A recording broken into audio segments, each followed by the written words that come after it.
Speed is of vital importance. And when one is in a hurry, it is sometimes necessary to take a short cut, which was the case this particular evening.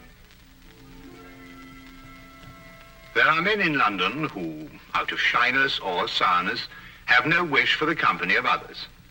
Yet they are not averse to comfortable chairs and the latest reading material. For their convenience, a club was started which forbade its members from taking any notice of each other. If a member talked, it was a black mark against him, and 3 such marks rendered him liable to expulsion. Sherlock Holmes was neither shy nor sour, but he joined the St. Denis Club because he found the atmosphere soothing.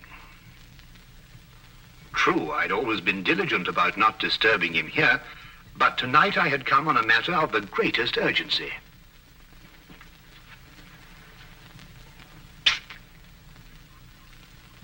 I beg your pardon? Oh, excuse me. I thought you were Sherlock Holmes.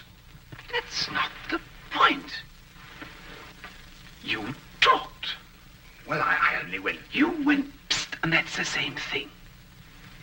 Mr. Grundy. Take this gentleman's name. Your name, sir? Watson. Dr. John Watson. But you made a mistake. I'm not a member of your club. Not a member? How did you get in? Well, Grundy? You'll accompany me out, sir. I'm here on very urgent business. Our constitution forbids talk of any kind. Follow me, sir. And I'd like you to understand I'm not the sort of man who enters a club like this uninvited, but the circumstances happen to be extraordinary. Holmes!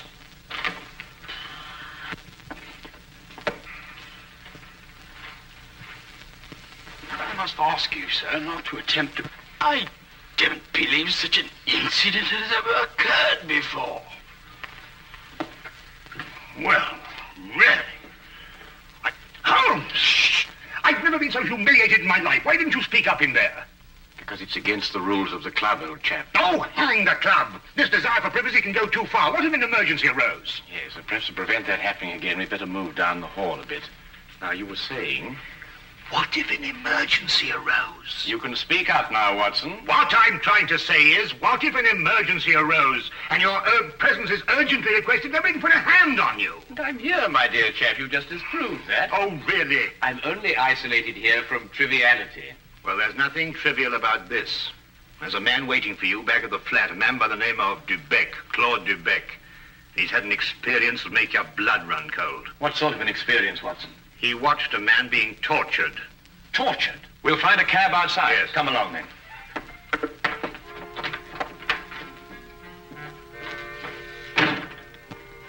Once outside, we immediately hailed a cab, and I began to tell Holmes what I knew of the case. Holmes sat in silence as we rode, and I knew that my explanations had done nothing more than rouse his interest in talking to Mr. Dubec. Perhaps it was a nightmare. I'm no longer sure. But I saw a man being tortured, starved to death. I was powerless to help. Here, drink this. It'll do you good. Thank you. Any true Frenchman will tell you that this brandy has to be sipped. Safer, but if you'll excuse me once. Poor devil. Maybe he's still alive. Mr. Holmes, you must find him before it's too late. Monsieur Dubec, we'll do our best to help you, but first of all, you must tell us who this man was and how you came to meet him.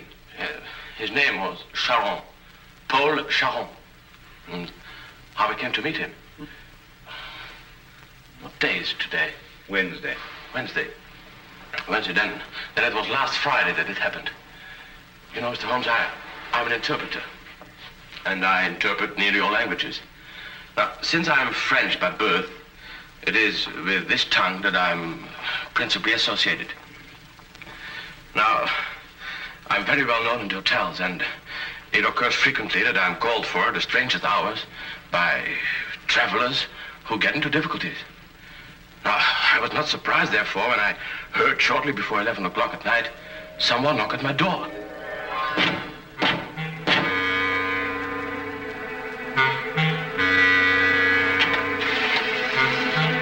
Mr. Dubec? I'm he. My name is Latimer, Harold Latimer. Forgive me for calling at such a late hour, but the man at the hotel said it would be all right. Oh, you need an interpreter? Yes. You do speak French, don't you? No, with the greatest of pleasure. What's your problem? Well, you see, someone from France came to see me on business. As it turned out, he speaks only French. And I, of course, can't even read the label on a bottle of wine. Oh, that's a pity. He's leaving tomorrow, and it's imperative that we settle our business tonight. I realize this is an imposition at this late hour. An interpreter and a doctor are the same in this respect. His hours are whenever he is required. Now, just a moment, I'll get my hat coat.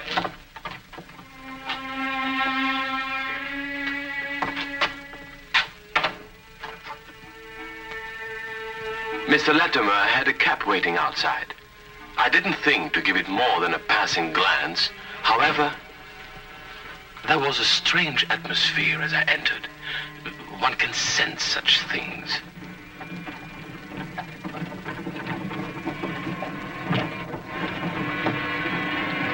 I must ask you not to. I beg your pardon, I prefer the shades drawn, Mr. Dubec. but they cut out the view. That's exactly their purpose. You'll forgive me, but I have no intention of permitting you to see the place to which we are being driven. What is the meaning of this? We shall find out. Soon.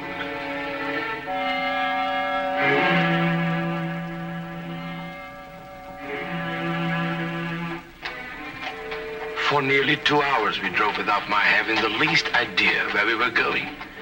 All the time I sat in silence, wondering what on earth could be this man's reason for kidnapping me. Whatever it might be, there was no possible use in my resisting.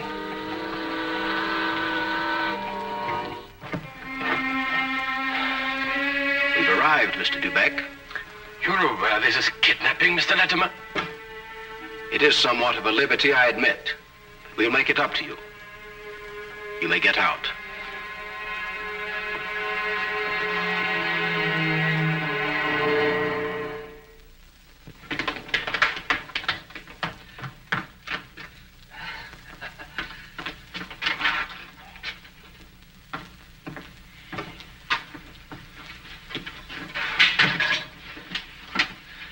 Is this, Mr. Dubec, Harold? Yes. Well done, well done. No ill feelings, Mr. Dubec, I hope, but we couldn't get on without you. Now, what do you want of me? Only to ask a few questions of a French gentleman and let us have the answers. If you deal fair with us, you'll not regret it. But if you try any tricks, you'll wish you hadn't been born. You follow me?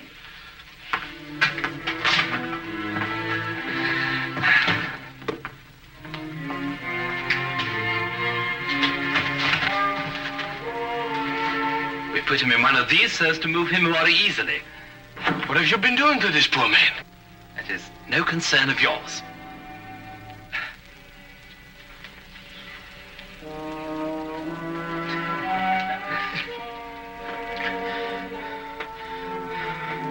Feel better? Cochon. Salaud bandit. You don't have to understand French to know that is not a compliment. But no matter.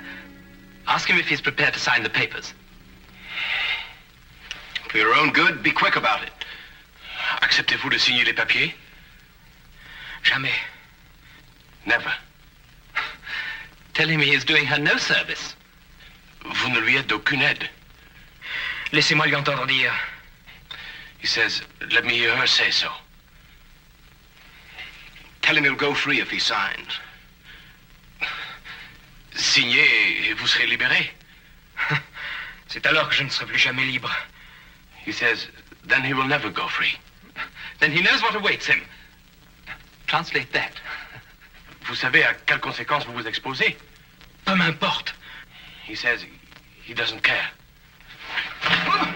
Stop that! There's only the beginning if he persists in being stubborn. Now let us try again and see if we can get better results. I was horrified at having to be a part of an affair like this, and even though I was only the interpreter, I felt guilty at not being able to give him any help. What could I do with Latimer on one side and Judd on the other, giggling with each question? Again and again, I asked him in different ways whether he would give in and sign the document. Again and again, I got the same reply. But soon, a thought came to me. I took to adding little sentences of my own to each question. Innocent ones at first, to see if I could get away with it. When our companion showed no sign of catching on, I played a more dangerous game. I asked him all about himself and learned that his name was Paul Charon.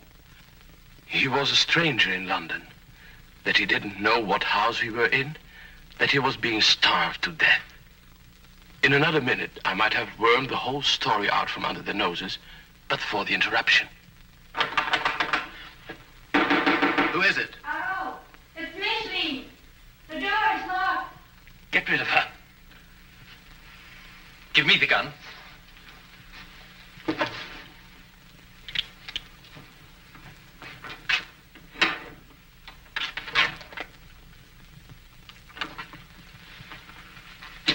Micheline, dear.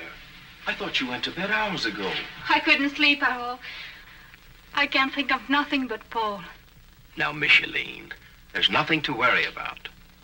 But he should have been here 2 days ago. It isn't like Paul to do something like that. Something must have happened to him. Nonsense.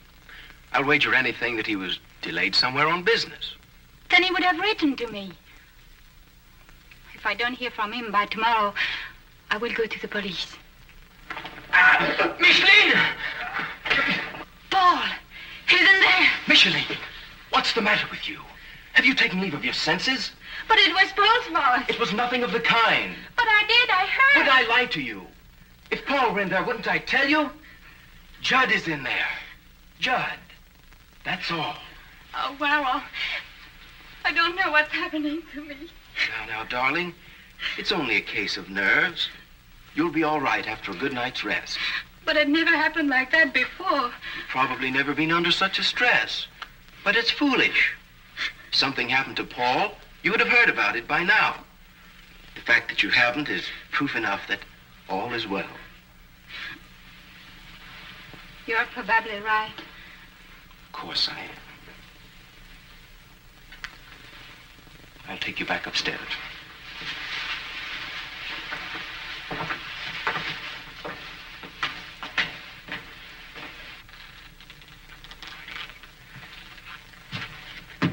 You perceive we have taken you into our confidence over some very private business. Shameful business.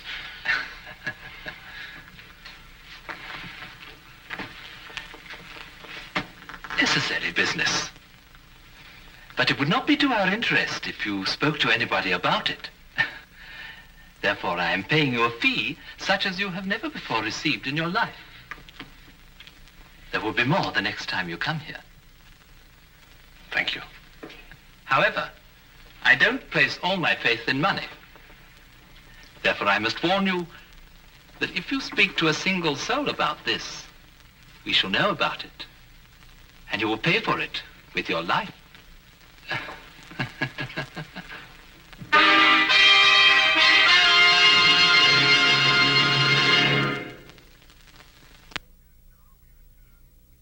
And now we return to the case of the French interpreter.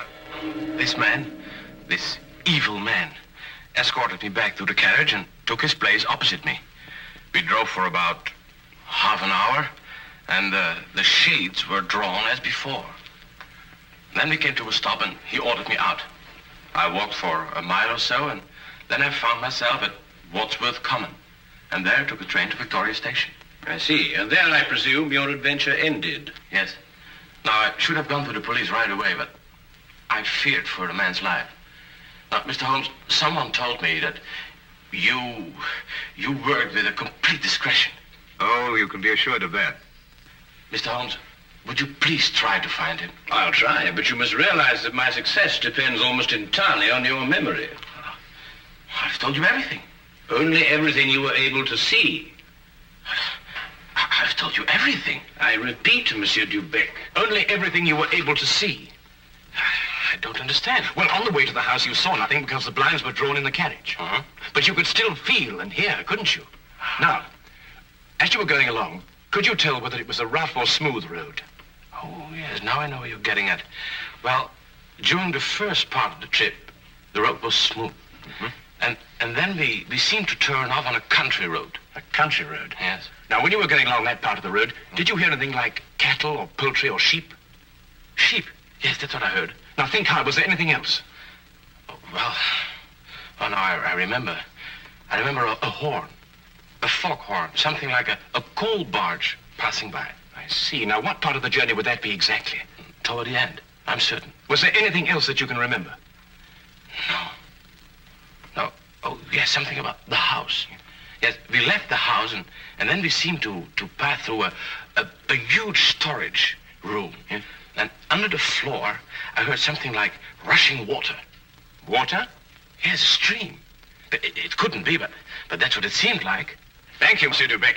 I think I have all the information I require for the present. Have you already found out where he is? No, but I have all the facts at my disposal. It's now only a question of time. Please, Mr. Holmes, you don't give my name, because if they ever found out that I've been here... You can depend upon my keeping your confidence, Monsieur Dubec. However, I would urge you still to be on guard. I'll be careful, Mr. Holmes. Good. Thank you. Good night, Mr. Watson. Good night.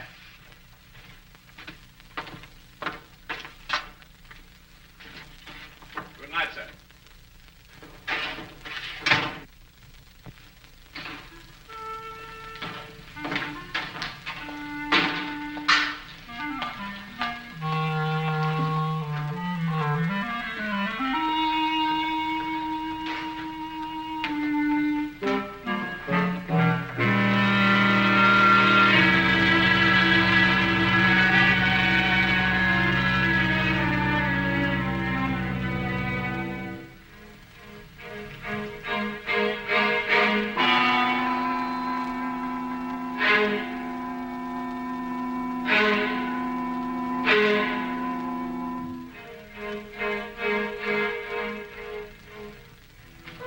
Well, now, Watson, you were listening to what Dubec had to say. Have you any theories? In a vague sort of way, yes. Well, let's hear it then. Well, now, it seemed to me that this young French girl had been carried off by this English chap, Latimer. Oh, but carried off from where? Well, from Paris, I suppose. Well, the young girl could speak English fairly well, but the young man couldn't speak a word of French. Inference, the young girl had been in England some time, but the young man hadn't been in France. Well, then we can presume she came over on a visit to England, and this man, Harold, persuaded her to run away with him. More than likely, Watson. Then this Charon, the prisoner, brother or guardian, decides to come over on a visit from France. He meets Latimer and his associate, and then for some reason decides against signing away the girl's fortune, of which he is presumably the guardian. The men then resort to force. Excellent, Watson. I'm quite certain that you're not far from the truth now. Well, it's only simple logic. Yes, and with simple logic, we'll find the house. It must be here somewhere. And when we finish translating the facts that Dubec has given us, an X will mark the spot. Now, let's see.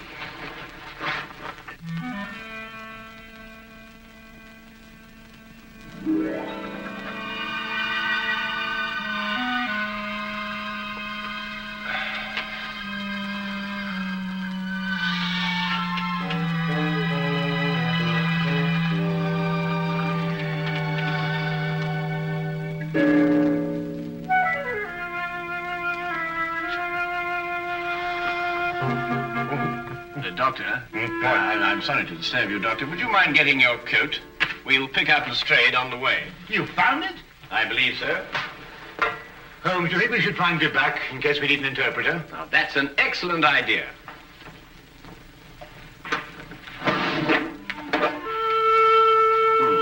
And from what I've heard, I believe these may come in handy. Right.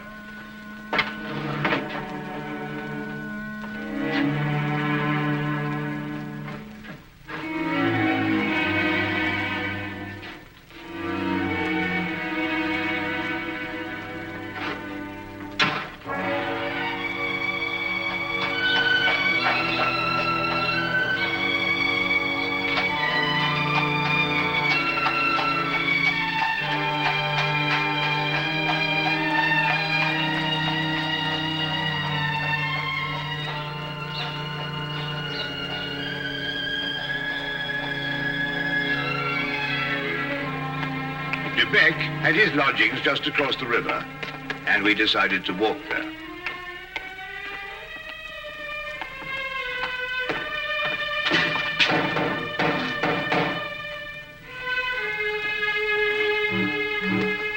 If you're looking for Mr. Dubec, he left about an hour ago. Can you tell us where? Well, I don't know. I only know he drove away with a gentleman in a carriage. Well, did the gentleman leave his name? No, sir. Was he by any chance a rather tall, handsome-looking man? Oh, no, sir. It was a little gentleman with glasses. Did nothing but giggle all the time. Thank you, madam.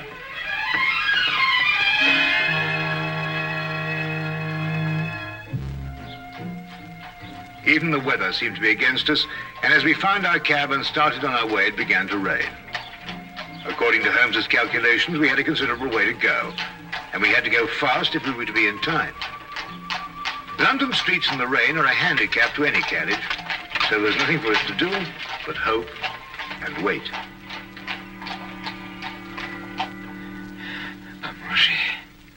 Comme de la manger. Does he still say no?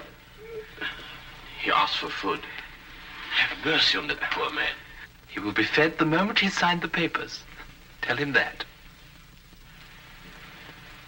Signez, mon vieux, et un repas vous sera servi. Je n'en peux plus. Je signerai tout ce qu'on voudra. Qu'on me donne à manger. He'll sign. At last.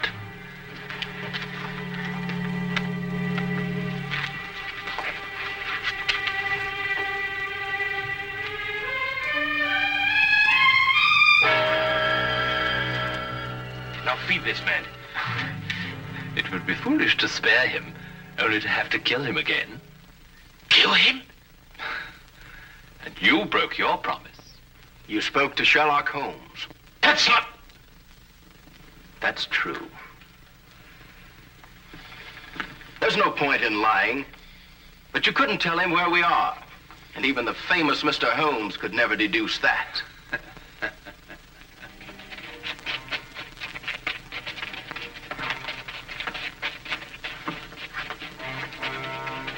There's the men coming. Quick, open the trap.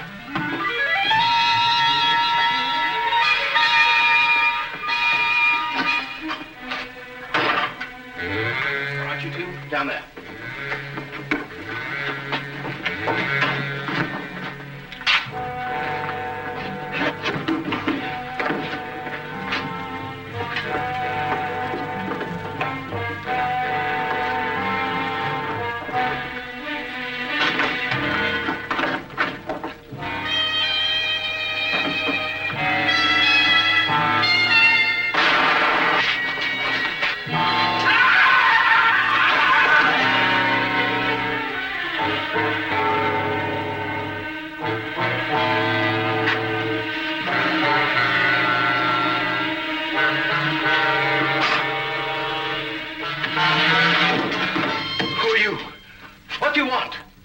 Does that answer your question? The property was rightfully mine. I'm her husband. It belonged to me. But he controlled it and wouldn't sign it over to me. He found out you were a thief. You can't take me to jail. I only tried to get what was coming to me. I'll see that you do.